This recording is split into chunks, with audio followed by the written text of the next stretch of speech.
Welcome to Gracefully Graying. I'm your host, Attorney Henry Gornbein. We are all aging, and today we're going to be discussing an important topic with financial planner Rebecca Abel as she leads us in a discussion regarding some of the financial issues that relate to our retirement, especially with our graying population. In fact, in the state of Michigan and nationally, over 50% of the population is over 50, so more and more people are reaching retirement age and beyond. Rebecca, welcome. Thank First you. of all, why don't you tell our viewers a little bit about your background and who you are? Sure. Well, I have been a financial planner, money manager for 25 years. I'm a certified financial planner, CFP professional, and I also do quite a bit of work in divorce. I'm a certified divorce financial analyst. So I work with a lot of retirees, and one of the important things is really, looking at making sure that you have enough assets and income for the constant changing environment. It's a good point. I mean, this week we had our air conditioning and heating checked, and as they're doing, they said, "By the way, we think you need a new air conditioner. Oh, it's going to cost you about $8,000 or $9,000." So Oh gosh, those are never fun ones. there's always the unexpected that happens. So how can you tell if you're financially set to retire? I mean, I'm beyond that age and I still don't know if I'm financially set, but somehow the years go by and we're living. So Sure. Well, it's a question we always get. What's the number? There really is no one set number for everybody. It has to do with your expenses. So, a client that is spending $4,000 a month is going to need a lot, a different number than somebody that's spending $8,000 a month. So, it really has to do with starting with what your expenses are, and and then it's also planning for contingencies like the roof, like the air conditioning, or really the most catastrophic medical costs in retirement. So it involves, complex planning. And then there's also, what your goals are. Is your goal to leave a bunch of money to charities or children? Or are you looking to, die with your last dollar? That's also a very different strategy. So it's very personal. And I recommend financial planning to figure out, are you ready for retirement? Rebecca, what about the impact of a very unstable economy? I mean, we have tariff issues going on, we have inflation, deflation, we have a stock market that has been rising and falling rapidly. So, what impact does that have on some of the plans that you do? A huge impact. So there are studies that within the first couple years of your retirement, if we have a bad market, it's a vastly different scenario than if we're in a positive market. One of the things we do with financial planning is we run a Monte Carlo simulation that runs over 1,000 scenarios of what we've seen over the last 80 years, and then we come up with a percentage of based on these 1,000 plus trials of inflation, deflation, recession, depression, bull market, what percentage of the time are you likely to be covered for your expenses that we plan for? So we want to be at over 90% covered to know that you're ready for retirement, because we can plan on, like I said, for 1,000 different outcomes, but there are also things that we can't predict. So we're really comfortable if we can get you covered in 90% of the cases. Rebecca, let's move to another topic, and that is housing. What are some of the housing issues that we should be cognizant of as we retire? I know I have a group of friends, and we all still live in our homes, but more and more people are moving into either downsizing or assisted living. So, what is the advice that you'd share with us with regard to housing? Yeah. Well, having moved my own mother, and she did so towards the latter end of when she really should have moved, just physically. Um, I always recommend to be planning a few years out for this move, because it's very physically challenging to pack everything. There are services that can come in and pack you, but to kind of go through everything emotionally and physically, it can be very, very difficult. Um, And so I recommend planning it for a few years in advance, looking at, the outcomes, whether you're moving into a retirement community or just downsizing. Um, and, one of the couple reasons to do the move on the earlier side is you get rid of those unknown contingencies with certain living arrangements. If you were to move to a condo or retirement home, you no longer have those surprise roofs or problems that can come up in the home and really, dip into the retirement savings, like a roof or a furnace or, some kind of major issue that will go away in most of these downsizing outcomes where, you're moving in even to a condo that, has lower expenses. But really staying on top of emotionally and physically, when is that best time to move? And the, I know, at least with my mom, there was never going to be a good time. So it wasn't something she wanted to do, but it was something that, for many, many reasons, it made sense to do. And and it took a long, long time to plan it, to find the right place, and then to finally move. So it's not something you want to leave until you're in, dire situation where, there's some major change in health or mental capacity, because it's a lot. So there is no good time, really. It's just a matter of, I guess, biting the bullet and doing it, for lack of a better word. Is that your advice? Yeah, I mean, I have some clients that will stay in their home forever and have, if needed, private care come in. So it's not that it's, you have to move out of your home. There are people that will stay in their home forever, and that's fine. But if that's the case, we also need to financial plan for those continued things that will come up, and also, make sure that there's enough money for private home care if that's the goal, staying there, into your, 80s and 90s. Rebecca, what type of investment planning do you recommend for someone who is either contemplating retirement or actually in retirement? Sure. Well, we use an income planning approach for retirement, where we're still hoping to have some growth, but the most important thing is stable income. So, we look at all income sources. We look at, pensions, for instance. Some of them will have a cost of living increase, some of them will not. So we need to look at income planning with potentials for inflation and expenses, and also for variable markets. And so, for my clients, we use a combination of bonds, we use bond ladders, we use dividend paying stocks. It's great when people have pensions. Some of my clients have, substantial Social Security benefits. Social Security has in the past had a nice cost of living increase. A lot of the pensions I see at least have a couple percent increase per year, that can keep up with that inflation. But it's a mathematical formula. Again, we want to see what your expenses are. We want to plan for some kind of standard inflation rate, and then some smaller growth rate in retirement, because the investments that we're using are less growth oriented, more income oriented. So, we plug all these numbers in and also run this through this Monte Carlo scenario that factors in different inflation, stagflation, deflation rates, just to see that we're okay. But the investing approach is different once you're actively drawing down income from investments. So how does it differ? Well, during the accumulation years, we might have a heavier focus on growth investments, and less of a focus on income investments like bonds or dividend paying stocks. And so as we get closer to retirement, we'll shift down the risk in the portfolio and pivot towards more heavily being weighted in investments that generate income versus aiming for growth. Rebecca, what about tax planning? And, as we're speaking here right now, there's possible legislation that is saying, if it passes, and who knows if it'll pass, is that Social Security benefits will no longer be taxed, which will be a boon for those on Social Security, but there are going to be a lot of other loopholes and issues. So what is the tax planning that you recommend for those who are either going into retirement or actually retired? Yeah. Well, tax planning is a critical step. You can end up saving a lot of money if you plan carefully on from a tax perspective. So I look at something called the tax control triangle because there's three different ways that your money can be taxed.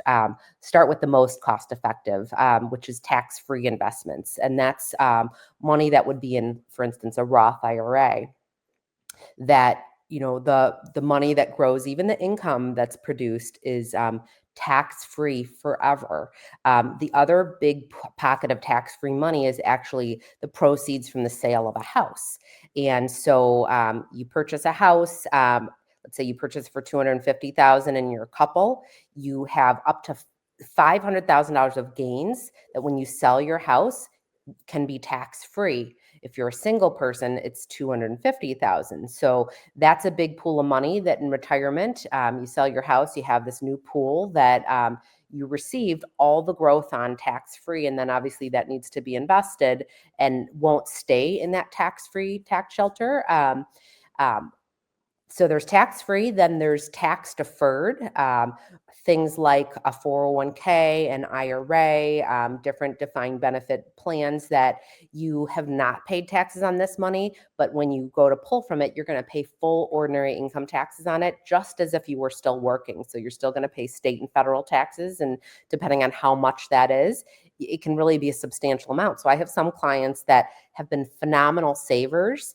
and have quite a bit in tax deferred investments, so much so that when they are in retirement and they hit age 73 and they're forced to take out this amount every year called a required minimum distribution, their tax bracket actually goes up. They weren't spenders during their working years. And then, let's say they have 2-3 million in a 401k or an IRA. When they are forced to take out that amount, let's say it's 150,000, that might end up being more taxable income than they had during retirement. So where tax planning comes in there is we might not want to wait until 73 to be forced to take out this lump sum every year. We might bump up our distributions just so we are transferring that money from an all tax deferred pot to the third category of the tax control triangle, which is a taxable pot. So the taxable pot is where you have money that you're being taxed on income and capital gains. So when you sell an investment that you bought for 1,000, it's now worth 10,000. You're going to pay a 15 or 20% tax on that growth, but that can be less than the tax of ordinary income, which is, again, like you earned it as a paycheck. So we want to balance those three. There's also some opportunities in retirement for Roth conversions, just depending on the situation. So, I've had some clients recently. I had one that retired last year and had a lot of cash to live on.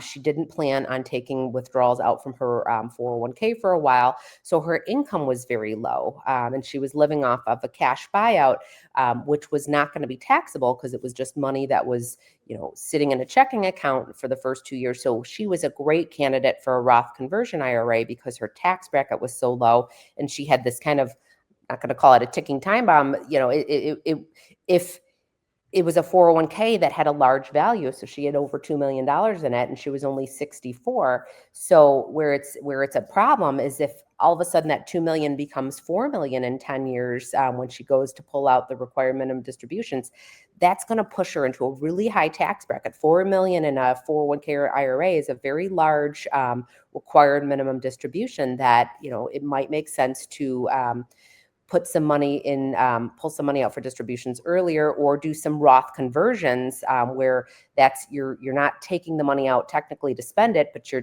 paying the taxes on it and converting it to this Roth conversion IRA where now it will be tax free forever.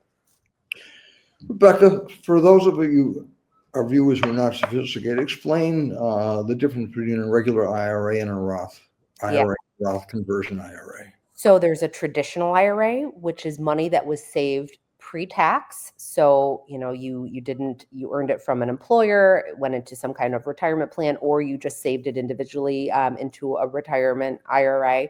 And that money is, as long as it's accumulating, is tax deferred. And then when you go to pull the money out, you're going to pay that ordinary income tax of federal and state taxes on that money of, whatever your end up ending up tax bracket ends up being. Whereas the Roth or a Roth conversion account, once that money's in there, it's tax-free forever. So you don't have to take out a required minimum distribution. You don't have to pay taxes when you withdraw from it.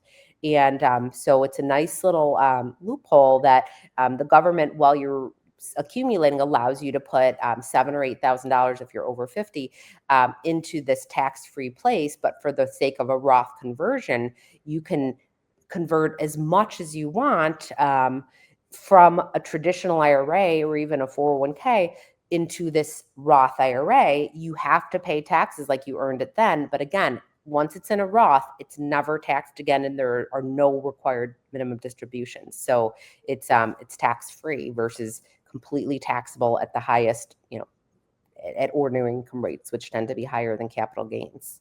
So basically, a Roth is one where you've already paid the taxes on the money. It goes into the Roth IRA, and then as the interest and accumulation grows, it's tax-free forever. Is that a correct explanation? It is. So it's a great investment strategy, because if you're eliminating taxes forever on growth, there's nothing better than that. Let's go to estate planning. And what are some estate planning tips that you can provide for our viewers? Yeah.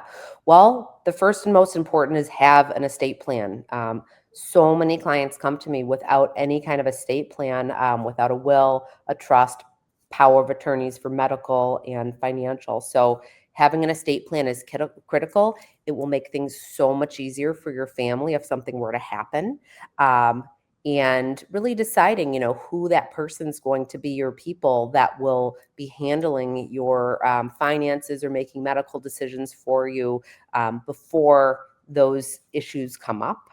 And then further in estate planning, there are some things that we can do from a financial and tax perspective to reduce taxes and just make things more efficient. So it's something that you want to be doing even as a 40-year-old. Estate planning is an important part of financial planning that you don't want to miss, but especially as you get older. And these powers of attorney can be really important and really, really help a family having to step in and help somebody medically or financially. Without those documents, it makes it much harder. It's so appropriate. I mean, I can't recommend too highly the importance of not only a will, but also trust instruments, powers of attorney, also medical designations. I mean, certain things Rebecca is saying is that, if you have a critical illness, do you want to do not resuscitate? Do you want everything done medically to save you, or do you want to be let go and be allowed to pass away peacefully? So these are all things that can be done through a good estate plan. It's so important. And as Rebecca says, this is something that too many people do not have. I mean, it's amazing. A lot of celebrities have died without estate plans. I mean, Elvis, for example, I think Michael Jackson. It's amazing how many people don't have them. So again, Rebecca is giving some very sound advice. Let's go to another area, Rebecca, and that is, what about long-term care and health care and retirement? Sure.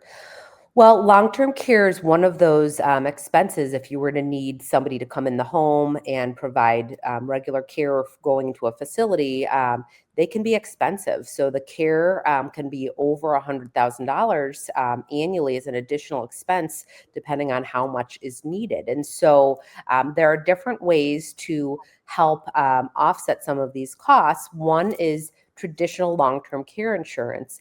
Now, I have gotten away from using traditional long-term care insurance over the last decade because one of the issues with the policies are, they're very expensive, especially if you secure the coverage in your 60s or 70s. Another is it's very difficult to get. So things like anxiety, depression, any family history of dementia, those can make you ineligible for the coverage. But the biggest issue I've seen with these policies, even if you are able to get them, is that they have what's called a guaranteed renewable but non-cancelable structure, where the policy, they can't cancel on you, but they can raise the premium as much as they see fit to cover the claims of their company. So claims have been extremely high over the past decade, and these policies, I've seen people's premiums go up 100% over 10 years because of the ability of the insurance company to say, okay, our claims are way up. We have to increase this premium in order to cover our expenses and maintain some profitability. So that's been a major challenge in the industry as a whole, the long-term care insurance industry. What I've seen as a more successful strategy now are there life insurance policies that you can purchase that have a long-term care rider. So I've seen where you can have a $500,000 permanent life insurance policy, which actually helps some estate planning needs, because when that policy transfers, a death to the beneficiaries, that's a tax-free from a federal and state perspective lump sum that they'll receive.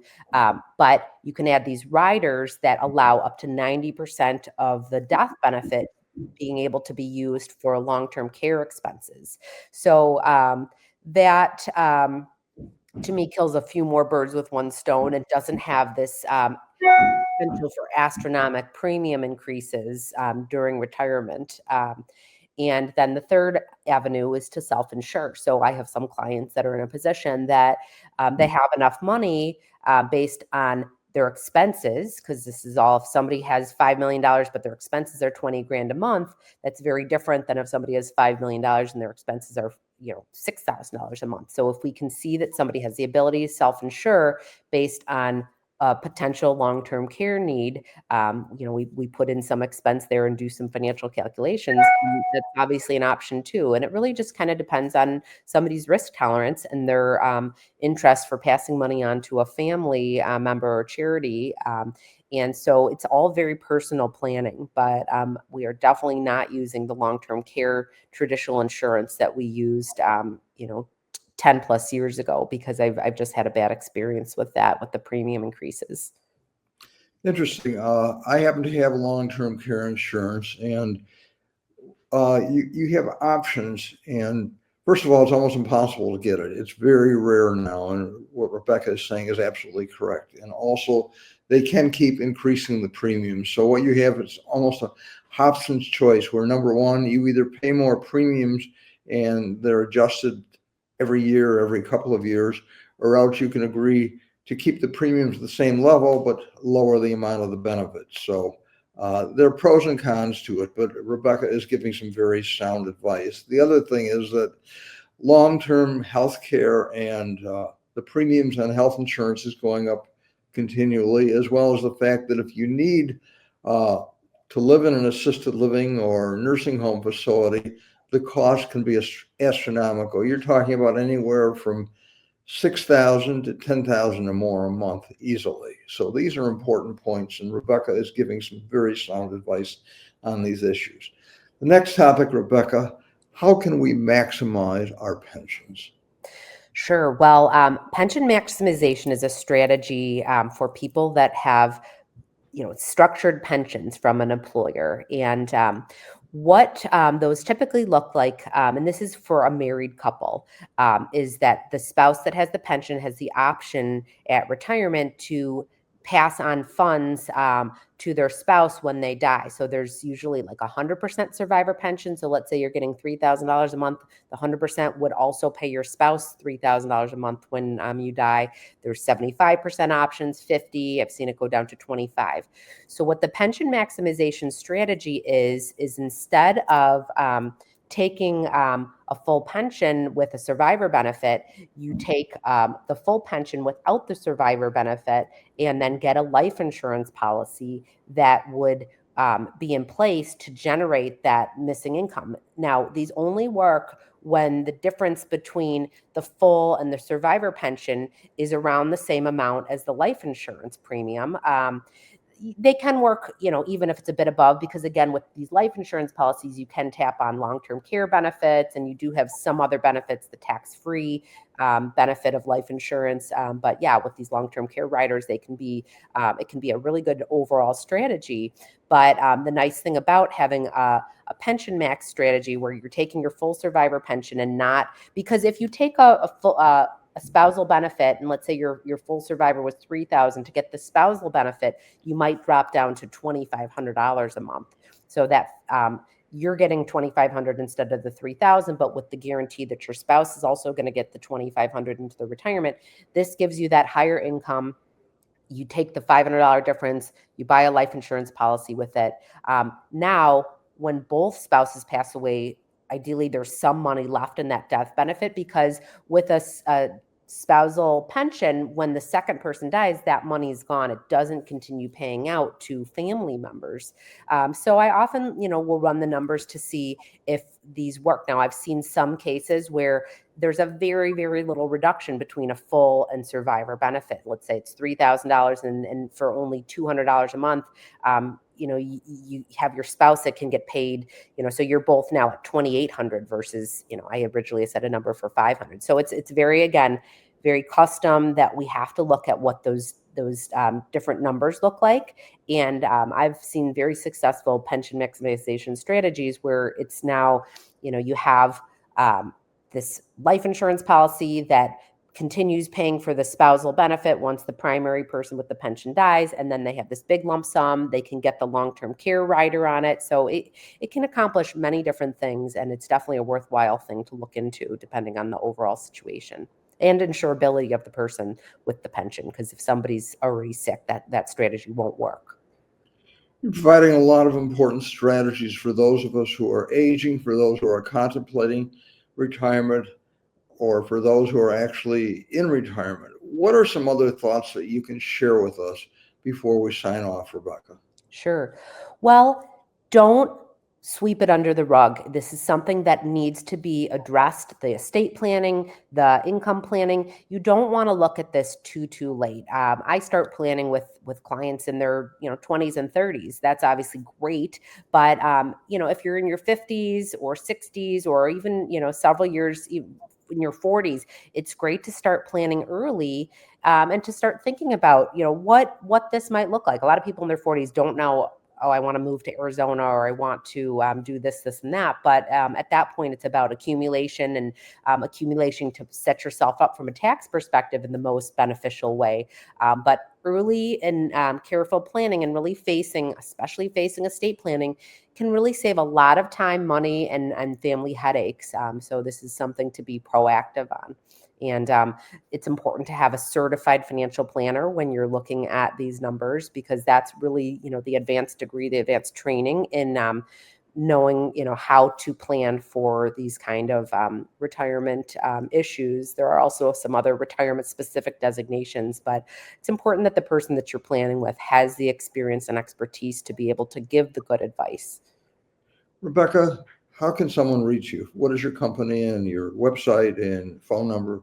Sure. Well, our company is called Oak Point Investment Partners. So check us out on the web at oakpointip.com, and it has all of our contact information. Or you can reach me at rebecca.abel, ABEL, at oakpointip.com. I'm happy to chat with you. Rebecca, thank you so much for some excellent advice for those of us who are gracefully graying or even beyond that point. And I want to thank you for being our guest on Gracefully Graying, Rebecca Abel, financial planner. And I also want to thank our viewers and our sponsors for making Gracefully Graying possible. And of course, Bloomfield Cablevision. Thank you.